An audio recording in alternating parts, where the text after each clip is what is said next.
ভবেশ কলিতা জিন্দাবাদ জিন্দাবাদ জিন্দাবাদ বিজেপি লং লিভ বিজেপি জিন্দাবাদ জিন্দাবাদ জিন্দাবাদ মুখ্যমন্ত্রী জিন্দাবাদ জিন্দাবাদ জিন্দাবাদ দিলীপ শকিয়া জিন্দাবাদ জিন্দাবাদ জিন্দাবাদ দিলীপ শকিয়া জিন্দাবাদ জিন্দাবাদ জিন্দাবাদ বিজেপি জিন্দাবাদ জিন্দাবাদ জিন্দাবাদ ভারত মাতা কি সনাতন জিন্দাবাদ জিন্দাবাদ জিন্দাবাদ 1 নং শহীদ সত্যনাথ জিন্দাবাদ জিন্দাবাদ জিন্দাবাদ 2 নং শহীদ সত্যনাথ জিন্দাবাদ জিন্দাবাদ জিন্দাবাদ সনাতন দাস জিন্দাবাদ জিন্দাবাদ জিন্দাবাদ শহীদুল ইসলাম জিন্দাবাদ জিন্দাবাদ জিন্দাবাদ জিন্দাবাদ ভারত মাতা কি জয় মই ভাৰতীয় জনতা পাৰ্টিৰ পৰা 2 নং শহীদ সত্যনাথ গাঁও পঞ্চায়তৰ পৰা আঞ্চলিক সদস্য পদৰ প্ৰাৰ্থিত্ব হিচাপে মই মনোনীত হৈছোঁ আৰু এই মনোনীত আপোনাক ডাঙৰ দায়িত্ব দিছে পালন কৰাৰ বাবে কিমান চেষ্টা কৰিম গতিকে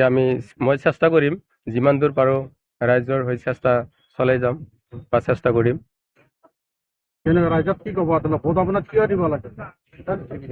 আমাৰ বিজেপিত যিখিনি হয়তো উন্নয়ন কৰিছে সেই উন্নতিৰ ফালে লক্ষ্য ৰাখি ৰাইজেই মোক বিজেপিৰ পৰা ছাপোৰ্ট কৰিছে গতিকে ৰাইজৰ হৈ ময়ো ৰাইজৰ উন্নতিৰ হকে কাম কৰিম বুলি আগবাঢ়ি আহিছোঁ আজি ক'ত মনোনয়ন পত্ৰ ক'ত দিব ৰঙিয়া হয়। আমাৰ হাজত আছিল এতিয়া আমাৰ ৰঙিয়া হৈছে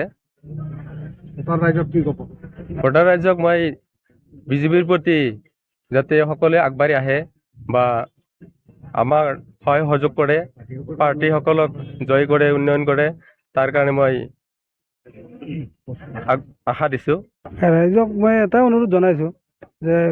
দলটোক চাই কিনে সকলো মানে ওলাই আহিব লাগে যে এইটো আমাৰ অসমৰ মুখ্যমন্ত্ৰী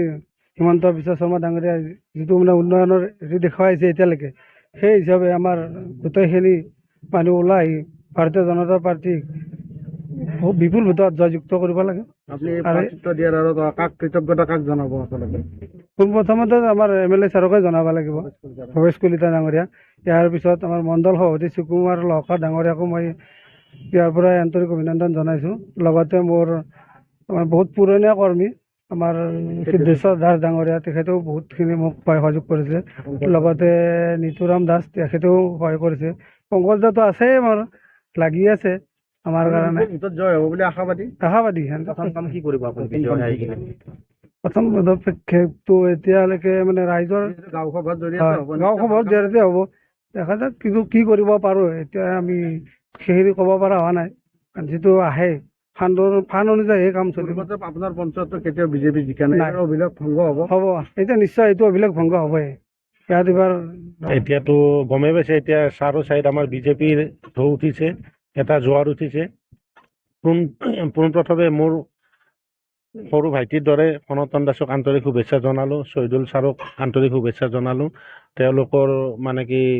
জিতাৰ কাৰণে মোক মাননীয় ভৱেশ কলিতা মহোদয় যথেষ্ট কষ্ট কৰিব কৈছে আৰু এই কষ্টৰ ফল মই মাননীয় বিধায়ক মহোদয়ক কৈছোঁ এই কষ্টৰ ফল নিশ্চয় আমি মানে উপকৃত হ'ম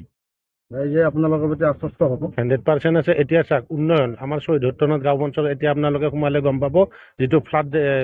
এইটো আমাৰ এই বান